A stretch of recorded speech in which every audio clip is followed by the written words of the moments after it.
El padre Patrocinio, por Leopoldo Ceballos López.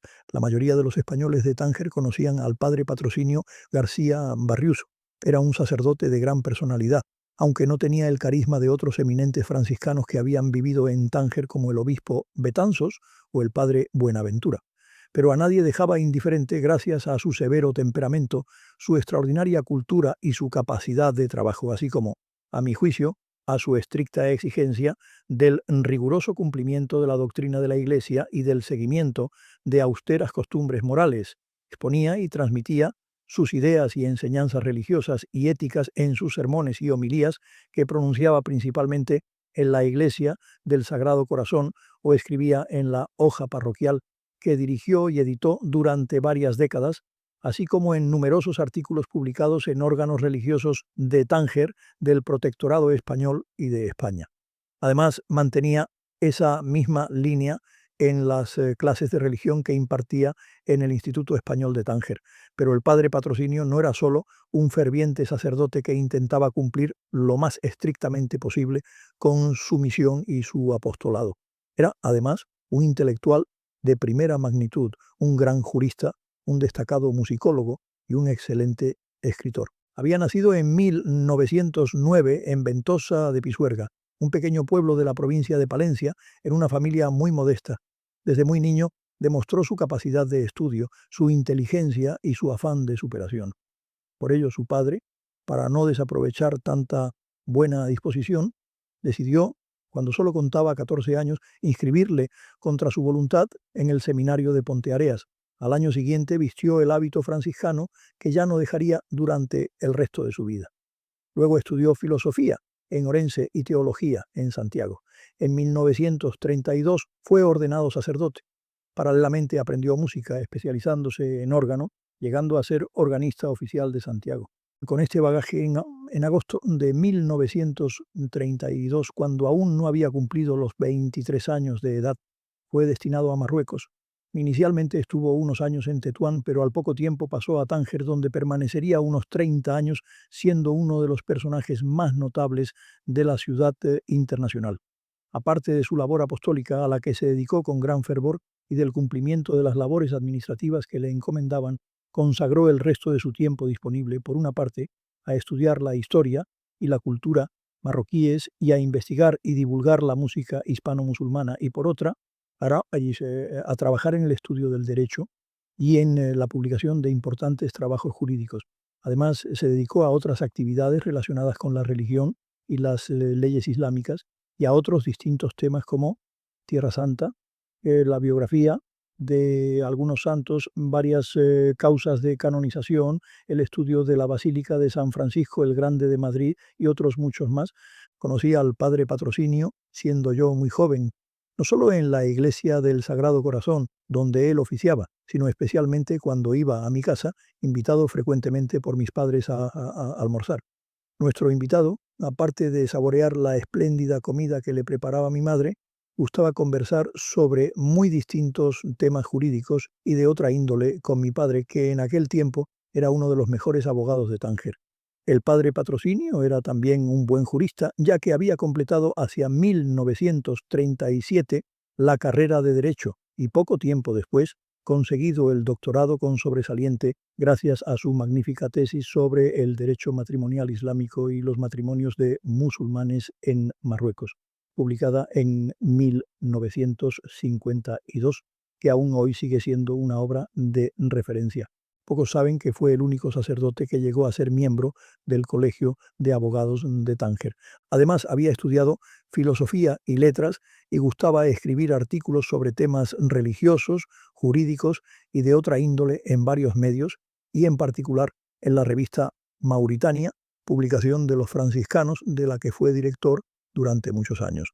Recuerdo que, junto al resto de mi familia, asistíamos con enorme interés a la conversación que se deslizaba por diferentes derroteros, desde los temas marroquíes a la religión, pasando por distintas materias jurídicas o filosóficas. Tanto el fraile franciscano como mi padre, solo 10 años mayor que él, eran tremendos conversadores y grandes dialécticos. Se notaba que gozaban con sus encuentros intelectuales en los que yo era simple oidor y en los que Solo empecé a intervenir tímidamente cuando terminaba mis estudios de Derecho. Curiosamente, el padre Patrocinio, que entiendo era riguroso en materia religiosa y de costumbres, se expresaba con bastante libertad en otros temas filosóficos, históricos, políticos o jurídicos. Pienso que ambos, él y mi padre, consideraban que de tejas para arriba, es decir, en cuestiones de fe, poco o nada se podía discutir, pero que en cambio todo era opinable de tejas para abajo. Siempre sentí por el padre Patrocinio gran admiración y llegué a profesarle un considerable afecto, máxime después del empeño que puso en enseñarme a traducir del latín al castellano lo que me era necesario para poder aprobar la asignatura de Derecho Romano, que exigía la traducción y comentario de textos jurídicos romanos. A medida que me hice mayor, fui conociendo la asombrosa capacidad intelectual del franciscano y los enormes esfuerzos que había hecho para ampliar sus conocimientos no solo en el campo académico, sino también en el lingüístico. El padre Patrocinio llegó a dominar bastante bien el árabe marroquí, así como la lengua francesa, y a conocer suficientemente el inglés. Lo más sorprendente es que, en gran parte, todos estos conocimientos jurídicos, lingüísticos o de otra índole los adquirió de forma autodidacta gracias a su extraordinaria voluntad. Además, como ya he señalado, dedicó una buena parte de su vida en Marruecos a estudiar la música hispano-musulmana, para lo que le fue muy útil la amplia formación musical que había recibido en el seminario. Durante su estancia en Tetuán participó en la creación de un conservatorio de música marroquí que, si no me equivoco, fue la base del muy prestigioso centro que existe actualmente en esa ciudad, que fue también impulsado por el eminente músico tangerino Mohamed Larbit Ensamani. En esos tiempos, García Barriuso recorrió una buena parte del norte de Marruecos para recoger la música y cantares de muchas aldeas. En 1941 publicó su obra cumbre sobre esta materia, la música hispano-musulmana en Marruecos. Pocos años después, el músico y escritor norteamericano Paul Bowles, que vivió una gran parte de su vida en Tánger, también se interesó por la música marroquí que divulgó con tal éxito que consiguió que algunos miembros de la generación Beat y el grupo de los Rolling Stones, así como el propio John Lennon de los Beatles, se inspiraran en ella. Hace poco tiempo en El País, el prestigioso crítico Diego A. Manrique recordaba que Bowles le reconoció en el transcurso de una entrevista: todo lo que sé de música marroquí lo aprendí en el libro de un cura español, es decir, en el del padre Patrocinio. Dejó constancia de que algunas opiniones de otros tangerinos que conocieron bien al padre Patrocinio no coinciden con este retrato, ya que consideran que era bastante permisivo y liberal. No recuerdo con exactitud hasta qué fecha vivió el padre Patrocinio en Tánger. Creo que volvió a España antes de que yo saliera de la ciudad en 1962.